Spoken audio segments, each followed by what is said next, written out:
Hey guys, I wanted to talk a little bit about art today.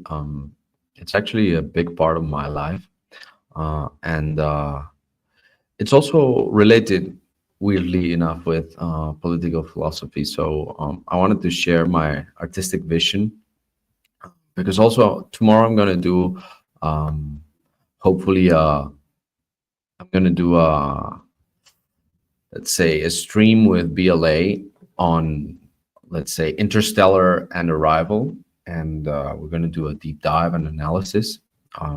So I wanted to talk a little bit about my vision of art and what my biggest influences have been. So Peugeot, Tarkovsky, and in general Orthodox Christian anthropology are my biggest influences when it comes to art. I wanted to read you guys this thing that I wrote. So art exists to image and participate in the sacred, and the sacred is what is dedicated to God. Okay, perhaps I should have prefaced this by giving let's say, a definition of what art is. So art is, let's say, the putting together of meaning and and matter. So art is symbolic, and art is indistinguishable from symbols. Art is, let's say, the technique that is applied, um, but it's also, let's say, a way of living. So when I say that art exists to image and participate in the sacred, what I'm saying is art is a form of work that is meant to, let's say, consecrate reality. This is why we Orthodox depict Christ as the icon of the Father. So Christ is depicted in icons because we can, let's say, elevate the matter that the icon is made of for it to image God Himself. And Christ is an icon of the Father. All art is derivative of God's purpose for creation. Art is the way in which everything can be dedicated or consecrated, made to serve its proper function. That is what makes good art. So good art is art that serves God. I don't know precisely how my perspective of art is different from Peugeot's. I certainly feel like there's a difference, uh, perhaps in tone, but perhaps not in content, in the sense that I tend to go a little bit harder on the phenomenology of stories and their impact on us. Now, not all art is explicitly narrative, but we have to make that difference. Some art is more narrative based than others. I take a more strongly cosmological view of narrative, and I emphasize how any narrative either conforms to or competes with the ultimate narrative, which is the Christian narrative. Christ being fractally present in all things. Now, I'm using the word narrative instead of myth because they are synonyms, and because I think that if you take phenomenology seriously, then human beings cannot tell phenomenologically between reality and fiction. Uh, that's that's one of the weird things about being humans. But I also concede that it's not necessary for fiction to compete exactly on a one-to-one. There's room for deviation and fragmentation. Here, I'm comparing, let's say, Hollywood films with, which have like a very marked like character arc, and let's say novels like Dostoevsky novels, where like the story is broken, let's say, in parts, and you see different points of views, and like the narrative is not necessarily linear, and even like the resolution of the plot might happen in a different vignette. So let's say I personally aesthetically prefer the Hollywood narrative. I actually like the Hollywood narrative better, but I don't think that it's the only legitimate form. And this is because, let's say, not all art is held to the same standard. So there's room for deviation and fragmentation. I also agree that not all art is microcosmic in the exact same ways because of two reasons. Not all art, like I said, occupies the same status. Not all of it expresses a cosmological narrative expressly. A fork might say something about its maker and users, but it's limited and not the main object of its being. And also, not all art is good nor equally good, nor does it need to be. And our limited human experience, unless inspired, tends to fork in different directions. Um, we cannot expect novels to be dogmatic pronouncements of the church, but we cannot expect them to be too broken or promote brokenness. So there's a spiritual impact in the art that we receive. I also don't expect Christ to be fully manifest in every aspect of reality, since I believe these parts of manifestation may showcase one aspect of the divine, but not necessarily others. Films and literature, to be effectively made, are meant to leave some symbols hanging. Otherwise, it'd be too arduous to make them. So let's say around the phrase of the well, yeah, around the edges, because you can see how those symbols start to fray. Because let's say when you write something, it's already, if it's fiction, it's already counterfactual. So not everything will be held in place. The same thing can be argued of everything in creation and civilization being limited. This allows room for complementarity, for differences to not always be necessarily bad, where different aspects of God are embodied more fully in different people and things. Fiction in itself is inherently counterfactual, and not all elements are going to be harmonized perfectly. They don't have to be. But my take is that there's a core within any narrative that defines it, its main plot, and the symbols surrounding it, which is its purpose. But also, let's think about like the purpose why an artist makes a piece in the first place. So you're going to, let's say, make concessions in order to be able to make the piece, but the piece has to, let's say, fulfill the objectives of the artist. Not because the artist, let's say, determined those purposes arbitrarily, but because the artist, in trying to serve God, has to define those purposes beforehand for him to actually make his art. So, to me, most narratives paint or contain a cosmological picture which relates to religious narratives. In this sense, these artistic narratives are phenomenologically indistinguishable from religious myths. And being an Orthodox Christian, I also believe that the participation in narratives affects you spiritually. While I don't believe we should judge films too harshly, expecting them to reveal to us perfect doctrine in an entertaining manner, I believe that they ought to hold to certain standards which align with their existential purpose. All purposeful use of resources is an art. Symbols give purpose to matter and point to their own purpose and origin, which is nested in the ultimate source of being, which is God. This is a hierarchical view of reality that includes everything. Art is always symbolic, either in its language, like the language of a film which tries to convey meaning, or its performativity, like buying tools, which implies a social relationship between buyer and seller in order to again convey meaning by informing matter, shaping matter purposefully, or simply using tools. The use of the tool is art. So art is not simply the end result, the end product. It's also, let's say, the technique, it's also the process, and it's also something that exists in the artist. So a symbol is the combination of meaning and matter towards a purpose, just like art. So I'm giving, unfortunately, the same definition for art and for symbol, because the end result of art is a symbol. All art is symbolic, but good art uses its symbols appropriately for what they are and orders matter towards their proper purpose. So the hierarchical image and the teleological are inseparable. If you accept this teleological idea of symbol, you also open up an entire cosmology that presupposes the purpose precedes art. And this means that even if the artist doesn't know what he's doing, he's serving a purpose. Whether or not the art aligns fully to a proper purpose or how conscious the artist is of this are secondary issues. While the artist, being limited, cannot know all the purpose of his art in its entirety, self-reflexively or beforehand, and must rely on his own irrational faculties or other people, this doesn't mean that purpose and potential are unrelated. These relationships must be maintained for cognition to and life to be possible. So I'm trying to address an issue that arises with liberalism, which is, let's say, art for art's sake, like the motto in MGM Studios. This idea that art is somehow this mystical, esoteric thing that you're pursuing and you're not knowing what you're doing. which is not true. If man expresses himself in unforeseen manners or through unforeseen circumstances, these unforeseen expressions and circumstances do have rules, even if they transcend man.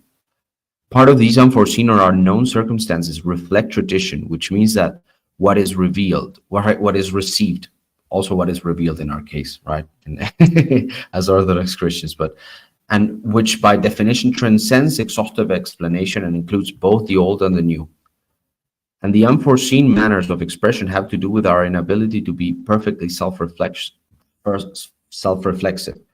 and the fact that it's unnecessary for us to be completely conscious of ourselves. We can also trust our desires to lead us if they're good desires, but we're not taking our guidance from our desires, and this is the main difference between an Orthodox perspective of, let's say, the imagination and art and a liberal take. Only liberal culture, which denies ultimate being, hierarchy, and purpose, needs to deify personal expression as a fundamental unknown and as an existential barrier, because ironically, in order to make an idol out of the irrational, it first needs to make an idol out of the rational, instead of seeing them both as complementary and fundamentally transcendental. By trying to grasp and master these elements of itself, it falls into self-worship, into worshiping desire and all of its violent children. It's a form of Gnosticism. So it starts from, let's say, rationalistic, anthropology from the Enlightenment, and then it tries to, let's say, explain to itself using reason why art is the way it is or how it should be, without noticing that the mistakes that it inherited from its anthropology are playing themselves out in the perspective of art, which is the reason why I'm making this video in the first place. Liberal culture presupposes it knows its own origin, while in the same breath denying it. It presupposes it can justify its own purposes while hiding and secretly crowning and anointing all of its irrational impulses. In the same way, a fictional narrative sets up its universe counterfactually and does not even try to justify this leap that pretends to know the unforeseen aspect that transcends us and can only be known through divine revelation. So basically, liberalism is, in a sense, inverting Orthodox Christianity, because it plays the role of being humble while simultaneously deep down it gnostically believes it's doing the will of the Father by pursuing its own, let's say, irrational desires. And the Orthodox Christian way is the opposite. We recognize the impossibility to know our own origin, while at the same time holding within our hearts the faith that we were created by God, and that God's goodness transcends our origin, and that this unknowable origin can be known if we ourselves are willing to believe that God's purpose is good. So we appeal to God to illumine us. We try to, let's say, open our mind, our nous, to lead with our conscience instead of our desires, in order to produce in ourselves an image of the kingdom through which our desires are sanctified. So now we can start relying on our desires, because they were purified, to carry us where, let's say, our rationality and our let's say consciousness and our awareness simply cannot go. So the rules that the artist must follow are both rational and irrational and transcend him. Rationally, he must be able to know the limits of his project. He needs to rationally know what he's making in order to produce effectively. Irrationally, he needs to be virtuous. And he learns of these by his own exploration, sure, but fundamentally through his received tradition. We know from the starting position of the particularities of our being. So our conscience is what guides us. You don't need to be a saint to make good art, but the higher you go up the hierarchy of the arts, the higher the demand for virtue, thoroughness, clarity of mind, and theological depth. It would be better to be a saint. It's not the same to construct a folk than it is to construct a church, write an icon, or make a film. Just as we forgive our fictional narrative's genesis for providing us a counterfactual image of the world, we must also place it in its proper station. We cannot elevate art while also forgiving its errors, which is the problem with Romanticism, which perpetually produces idols. Unfortunately, for some, the world is structured in such a way that it's inevitable that those who intend to undermine hierarchy will eventually need to elevate sin to the place of transcendence or worship, expecting others to worship sin. So they need to invert hierarchy in order to deny it. Fortunately, there are those who will stand tall against the enemy and who will sacrifice all in the name of God to show us the way back to Him. And there are those who, following in their footsteps, will take up the world meekly to offer it back to God. This is how we reorder the world, how we build the kingdom of heaven within the church, which is already, let's say, the body of Christ and the kingdom of heaven on earth. We build this kingdom inside of us, among us, loving one another.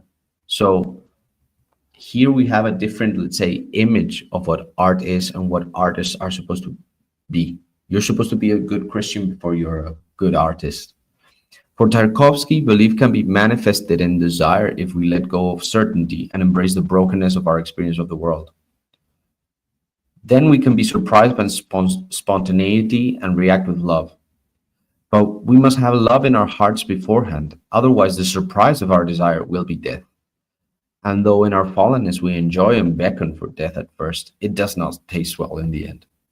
Narratives have the purpose of condensing experience to unite us in purpose and affording a shared identity. They create a church, a gathering.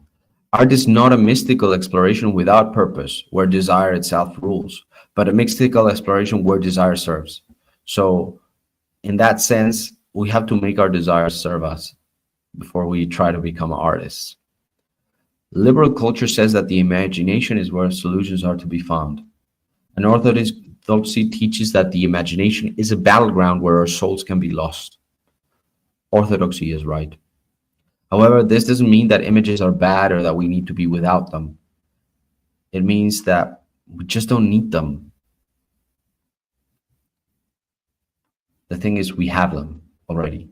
The body is an image. It's like the body is not really what saves us. Is it necessary for salvation? Perhaps it could be argued that it is, but it is not what saves us.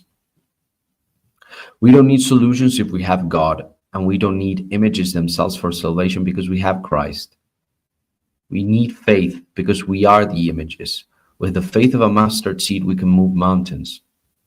The fact that God has given us an image in Christ to restore our own does not mean that images are needed for our salvation, but rather that our salvation involves saving images. It's not the same thing. It means that images can serve in the work of salvation, participate in God by reflecting Him in themselves for others, and that the world is redeemed in the image, because the world was created to image God. But we cannot presuppose to be Christ. Art is always teleological, and in that sense it becomes godly as it serves man well. It becomes godly in its embodied particularity as an extension of the kingdom of heaven. It doesn't point to itself saying, I am perfect art, I am Christ. Art is the body of the kingdom, but the spirit of the kingdom is the uncreated, fully transcendent, and fully immanent triune God. So hopefully this will clarify. I will try to make this video probably in Spanish at some other point, but for now it will have to do. Thanks for watching.